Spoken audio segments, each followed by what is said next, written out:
big time here. We obviously back on the field yesterday for the in pads, and it was a really good day. I loved our focus. I loved the energy level from those guys. Walked out of that locker room, and even through stretch and flex, it was definitely on point. You felt a different vibe with this team, and that's what you asked for. I've said it all week long. That's what you want to know is how are you going to respond when adversity happens, and so I thought we learned a lot about our football team, and we'll continue to see what today will bring. But overall, yesterday I was pleased with the way they came out. If Randy is able to play Randy Ramsey, I know he hadn't been able to practice much. So you guy that could just go in there and give you a few snaps, maybe in pass rush situations. Well, we're anticipating him playing, and he actually worked out yesterday and went through the entire practice and did some good things and kind of working at a pace to get him back. And how many snaps does that mean Saturday? I don't know, but yeah, we anticipate him being back and be able to make an impact up front. This time last week you were saying that you weren't that happy about Tuesday's practice. A lot of mistakes. So is it a big difference from 1 week?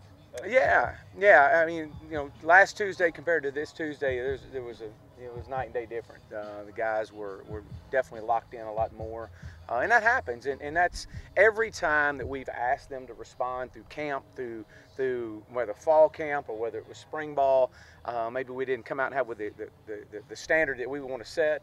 They've always responded, and I didn't expect anything different. These guys came out starting Sunday. They came out with a different edge, and they know. I mean, these kids, they care, and they understand that. Look, that for this program to move forward, we're going to have to learn, and you learn sometimes through hard times.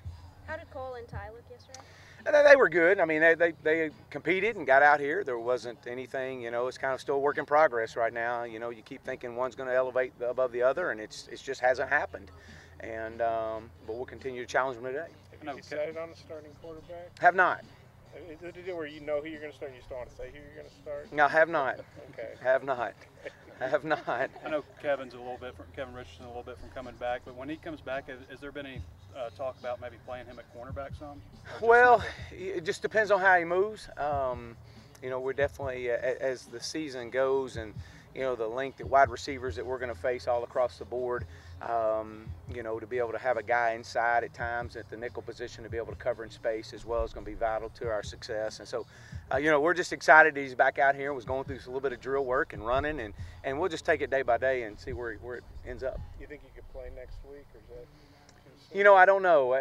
That's hard to say right now. I would say doubtful today, but just don't know. I mean, he's progressing every day. At only 5'11", what does fine do to compensate? Well, the ball gets out of his hands extremely quick. I mean, this guy plays with an edge, sees the field really well, understands coverages, very well coached, but that ball really jumps out of his hands. And even when you do bring pressure on him, he's a guy that very few times pressure gets home because that ball comes out. A lot of it's your scheme, getting in and out of routes. Chad, being there in the era, I guess North Texas was 1-11 before Seth went there. What did you see from what he's done that's gotten them to the point they are now, from where they started in such a hole? Well, he's done a great job establishing his culture, and the players have bought in over the time he's been there. And every year that we've played them, you've seen them get better through just growing and understanding the program, better and through recruiting, through the culture he's establishing.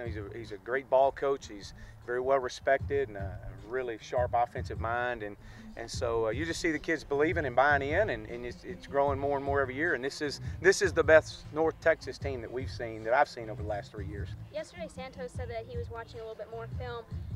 Is it more on his own, or as a group, are you guys watching just more film this week? No, we're only guaranteed so many hours a week that we can actually be with these guys, and so we've challenged them to continue to if you want to be elite, you got to do things that other teams aren't doing and do it better. And some of that is spending extra time on your own. Everybody has an iPad, and everybody gets all the practice video on their iPads and game and opponent video. So I've challenged them. I said, let's see if we can. If you just focus in and watch 15 more minutes on your own a night, and you're watching over an hour of film, and that's just 15 minutes. And so these guys they understand that, and they all understand that what it takes to get this program moving in the right direction, and we're definitely on that track.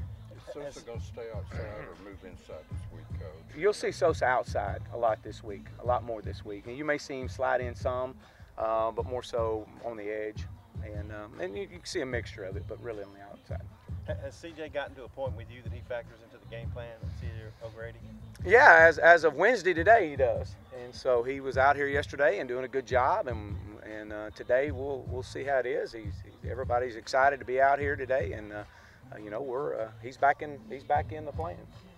Chad, right or wrong, there have been some people critical of you not being with the team on Friday nights. I mean, do you still feel comfortable with that decision to go down and see your son play on Absolutely, Fridays? yeah, you know, absolutely. Football's what I do. It's not who I am.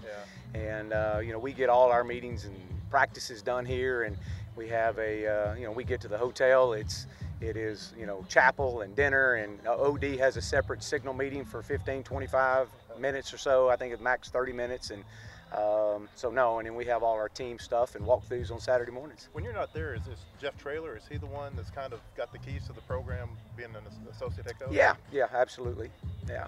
Chad, you explained to me your son's game is Thursday night this week, is that right? It is, yeah. Are you going to be able to?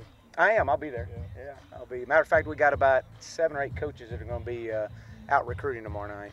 Yeah, I was about to say, you're not the only coach that's going to be out. Yeah. Just talk about getting started with the evaluation period. Yeah, you know, and that's something as a head coach. You know, at times you get out on Friday nights to go out recruiting, and you know, and that's something that we challenged our entire staff is we got to be able to get out and get and recruit. Coaches are going to be on the road on Friday. We got several coaches out on the road on Friday, and you know, that's again going back to building this program and taking it from the blueprint of where we were at Clemson and watching Dabo and his success and being able to go watch his 2 boys play and be out on the road on recruiting on Friday nights. And you know, a lot of programs do some things different on Friday. Some take them to a movie. So it varies. We've done all kinds of things, and so the main important thing is to be able to get out and recruit when you have the opportunity. You only get so many days to get out. Those Friday nights, I mean, you're finished installing everything. Friday night's just kind of a fine-tuned detail type. Yeah, you know, we have all our meetings here on the field and go through our run-through, and once we get that done, you know, we load up, and you usually try to give guys some downtime, and that's get away from football. And we've taken teams to the movies before, just for the simple reason of just that's their one time through the course of the week. They don't have to worry about studies. We want them to get away from football for a little bit, just get to your room, relax. Sometimes we'll come down and have a team function to where we watch the Friday night game of the week, play dominoes or cards or whatever it is, just to kind of fellowship together at times. Other times we go to a movie, and so we try to vary it, and a lot of it depends on what our seniors want to do. But as we continue to grow this program, I'll give them more and more options of how we want to handle our Friday nights. But everything is done here before we ever get on any plane or before we ever travel to any team hotel. How well do you know Cole Headland, and is this kind of an unusual situation, a guy coming back facing his old school? Well, you know, I know him just briefly when I got here. His brother kicked for us at SMU, Chad, and did a fabulous job, a great family. And so I know he'll be excited to come back here. He's having a great year for him. Thanks, Coach. All right, thank y'all. you. Is that deer hunting?